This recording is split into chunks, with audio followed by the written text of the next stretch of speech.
Hello friends, welcome to তিতাইয়ের রান্নাঘর। আজ আমি তোমাদের জন্য নিয়ে চলে এসেছি চিংড়ি মাছ দিয়ে চাল কুমড়োর একটি রেসিপি। চলো দেখে নেওয়া যাক এই রান্নাটা আমি কিভাবে বানিয়েছি। চলো শুরু করা যাক তাহলে রান্নাটা। এবার প্রথমে আমি একটা মিক্সিং জার নিয়ে নিয়েছি। এর মধ্যে একটা 1 ইঞ্চি সাইজের আদাকে কুচো করে নিয়ে নিয়েছি। তারপর এর মধ্যে 2 চামচ গোটা জিরে নিয়ে নিয়েছি। এরপর এর মধ্যে অল্প একটু জল দিয়ে ভালো করে মিহি পেস্ট করে নেব। এটা আমার এই রেসিপির মধ্যে লাগবে। তোমরা দেখতেই পাচ্ছ আমি কোড়ার মধ্যে চিংড়ি মাছ ছেড়ে দিয়েছি। কোড়াটা গরম হয়ে যাওয়ার পরে এর মধ্যে আমি তেল নিয়েছি। তেলটা একটু গরম হয়ে যাওয়ার পরে আমি চিংড়ি মাছটা ছেড়ে দিয়েছি। এরপর আস্তে আস্তে আমি এর মধ্যে পরিমাণ মতন হলুদ গুঁড়ো, পরিমাণ মতো নুন দিয়ে দেবো। দিয়ে ভালো করে নেড়ে চেড়ে এটাকে আমি ভেজে নেব আস্তে আস্তে। খুব কড়া ভাজা হবে না, হালকা নরম থাকবে, অথচ ফ্রাই হয়ে যাবে। এটা পুরোই ফ্রাই হবে, ঠিক আছে?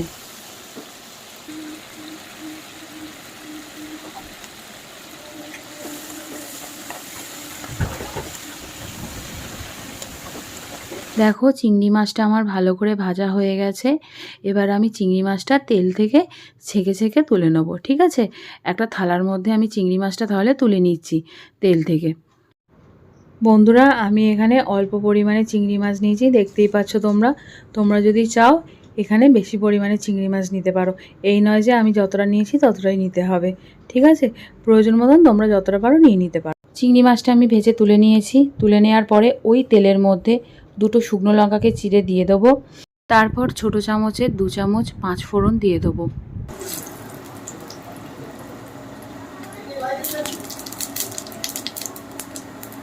তারপর 2টো তেজপাতাকে চিড়ে নিয়ে তেলের মধ্যে দিয়ে দেবো।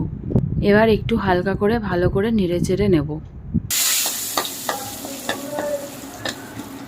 তোমরা দেখতে পাচ্ছ বন্ধুরা, আমার চাল কুমড়োটা কাটা হয়ে গেছে। এটাকে আমি মিহি করে কেটে নিয়েছি। কাটার পরে এটাকে আমি ভালো করে ধুয়ে নিয়েছি। আর চিংড়ি মাছটা আমি তুলে রেখেছি, দেখতেই পাচ্ছ। আর ওই যে আদা আর জিরের পেস্টটা আমি করেছিলাম মিহি করে, সেই পেস্টটা আমার হয়ে গেছে।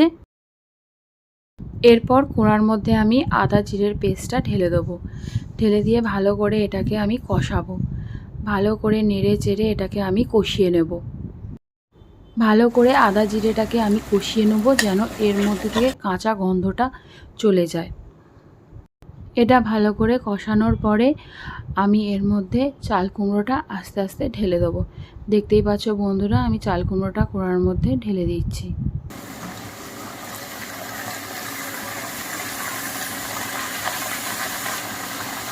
দেখতেই পাচ্ছ আমার চাল কুমড়োটা পুরোটা কোড়ার মধ্যে ঢালা হয়ে গেছে। এবার আমার যে ভাজা মশলাটা ছিল, যেটা আমি কষিয়ে নিয়েছিলাম, সেই মশলাটার সাথে চাল কুমড়োটা ভালো করে মিক্সড করে নেব। ভালো করে নেড়ে চেড়ে কষিয়ে নেব। চাল কুমড়োটাও ভালো করে মশলার সাথে মিক্সড করে নিয়ে ভালো করে ভাজবো। আর এই সময় গ্যাসের ফ্লেম থাকবে হাই ফ্লেমের মধ্যে আমি এই পুরো চাল কুমড়ো আর মশলাটা পুরোটা কষাবো।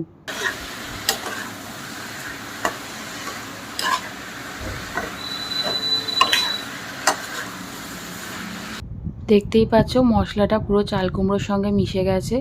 ভালো করে আমি নেড়ে চেড়ে পুরো চাল কুমড়োটাকে কষিয়ে নেবো মশলার সাথে। এরপরে আমি একে একে মশলাগুলো দিয়ে দেবো। প্রথমে স্বাদ মতন নুন দিয়ে দেবো। তারপর ছোটো চামচের 1 চামচ আর একটু সামান্য হলুদ গুঁড়ো দিয়ে দেবো। তারপর 1 চামচ লঙ্কা গুঁড়ো দিয়ে দেবো। দিয়ে এটা ভালো করে মিশিয়ে নেবো।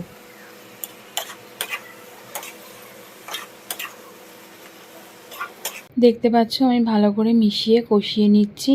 এই সময় গ্যাসের ফ্লেম থাকবে হাই। আর নুনটা দেওয়ার ফলে দেখতেই পাচ্ছ চাল কুমড়ো থেকে জল ছেড়ে দিয়েছে। এরপর আমি গ্যাসের ফ্লেমটা লো করে চাল কুমড়োটা সেদ্ধ হওয়ার জন্য চাপা দিয়ে দেবো 10 মিনিটের জন্য। 10 মিনিট হয়ে গেছে। এবার ঢাকা খুলে একটু দেখে নেবো আমার চাল কুমড়োটা কী পজিশানে আছে।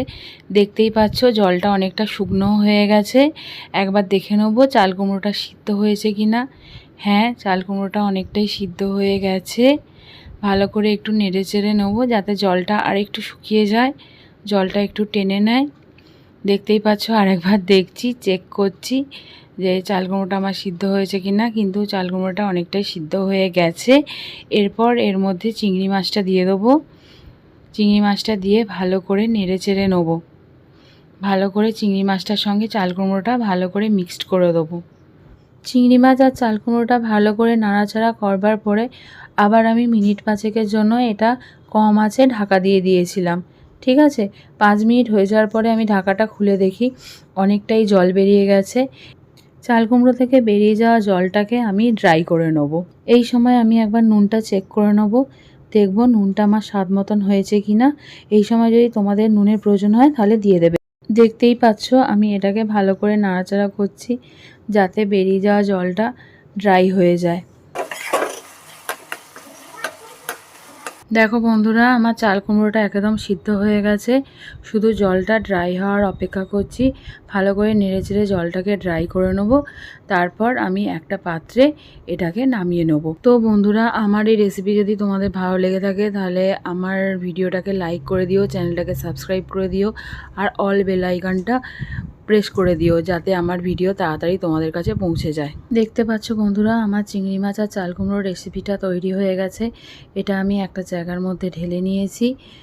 এইরকমভাবে যদি তোমরা বানাতে চাও তো তোমরা বানাতে পারো। এটাকে আমরা চাল কুমড়ো চিংড়ি মাছের ছেঁচি বলে থাকি, চাল কুমড়ো চিংড়ি মাছের ডালনা বলে থাকি, বা চচ্চড়িও বলে থাকি। এটা তোমরা গরম ভাতের সঙ্গে খেয়ে দেখো, দারুণ লাগবে। আর বাড়িতে ট্রাই করে অবশ্যই জানিও আমাকে কমেন্টে কেমন হলো।